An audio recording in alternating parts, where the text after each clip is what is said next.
कि बाबा बागेश्वर धाम जिस तरीके से हिंदू धर्म और सनातन की बात करते हैं उसको किस तरह से आप देखते हैं? वो सनातन की बात कहाँ करते हैं? सनातन धर्म के बारे में उन्हें कुछ पता है ही नहीं। वो जिस तरह की भागवतें बोल रहे हैं बिल्कुल बचकानी है। इसको बुंदेलखंडी में कहा जाता है उचक्का। उचक्का 18,000 श्लोकों का ग्रंथ है। जिस तरीके से वो भागवत बोलते हैं मुझे बहुत शर्म आती है कि हमारे धर्म ग्रंथों, हमारी परंपराओं और हमारी ऋषि परंपरा की जो देन है उसका ये ऐसा मजाक उड़ाते हैं, मजमा लगा के, हजारों लोगों को सामने बिठा के। जिस तरीके से इन ग्रंथों की वो व्याख्या करते हैं हंसी आती है। ना तो इस बागेश्वर धाम वाले बाबा को रामचरितमानस का ज्ञान है, ना भागवत का ज्ञान है, ना इसको वैदिक परंपरा का ज्ञान है। वैदिक जो वांग्मय है, ये वैदिक वांग्मय आप जानते हैं क्या है? वैदिक वांग्मय में ऋग्वेद, सामवेद, अथर्ववेद, स्थापत्य वेद, धनुर्वेद, आयुर्वेद, गंधर्व वेद और इसके साथ वेदों का जो यूनिफाइड फील्ड है, शिक्षा है, निरुक्त है, व्याकरण है, छंद है, प्रतिशाख्य है, न्याय है, वैशेषिक है, अरण्यक है, ब्राह्मण्य है, सांख्य है, योग है, दर्शन है, कर्म मीमांसा है। इस और ज्योतिषमती प्रज्ञा को भी 27वां स्थान वैदिक वांग्मय हमारी आज की ऋषि परंपरा के लोगों ने दिया है। क्या ज्ञान है उनको इन सब विषयों का? चिल्लाते फिरते हैं सनातन धर्म, सनातन धर्म। अभी लोगों की मृत्यु हो गई, उसका उपहास कर रहा था ये इलाहाबाद में कि इनको मोक्ष मिलेगा।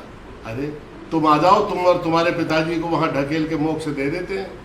व्यवस्था करने की बजाय, लोगों की मदद करने की बजाय, लोगों की सहायता करने की बजाय आप उनका उपहास उड़ा रहे हो, मजाक उड़ा रहे हो।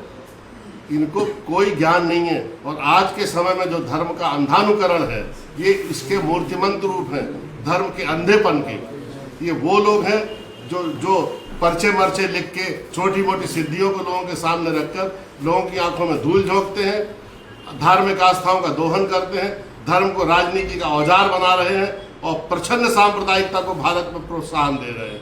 मैं चुनौती देता हूँ बागेश्वर धाम को कि वो मंच लगा ले। मैं एक पूर्ण राजनीतिक व्यक्ति नहीं हूँ, मौलिक रूप से मैं आध्यात्मिक व्यक्ति हूँ और सनातन धर्म, संस्कृति और परंपरा से जुड़ा हुआ हूँ।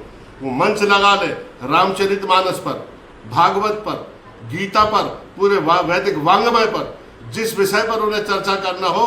अगर मेरी चर्चा में के प्रश्नों का उन्होंने जवाब दिया तो उसी मंच से अपना सिर मुड़वाकर मैं राजनीति से संन्यास ले लूंगा। नहीं तो उनको अपना मुंडन कराना पड़ेगा और राजनीति की जो राजनीतिक क्षेत्र में जो आध्यात्म की आड़ लेके जो बकबक कर रहे हैं वो है ना, उसको छोड़ना पड़ेगा। सर एक और महत्वपूर्ण सवाल है, कई कांग्रेस के जो वरिष्ठ नेता हैं वे भी तो बाबा बागेश्वर धाम जाते हैं, पंडित धीरेन्द्र शास्त्री से आशीर्वाद लेते हैं। नेता इतना दया का पात्र है कि नेता जैसे ही देखता है कि किसी व्यक्ति के पास भीड़ भाड़ लग रही है तो उसको लगता है ये हमारे वोट हैं। सच कहने की क्षमता उसकी खत्म हो जाती है और उस भीड़ का वो उपयोग करना चाहता है और इसी धर्मांधता से प्रेरित होकर वो भी उनके पास जा रहे हैं। उनकी भी मैं आलोचना करता हूँ।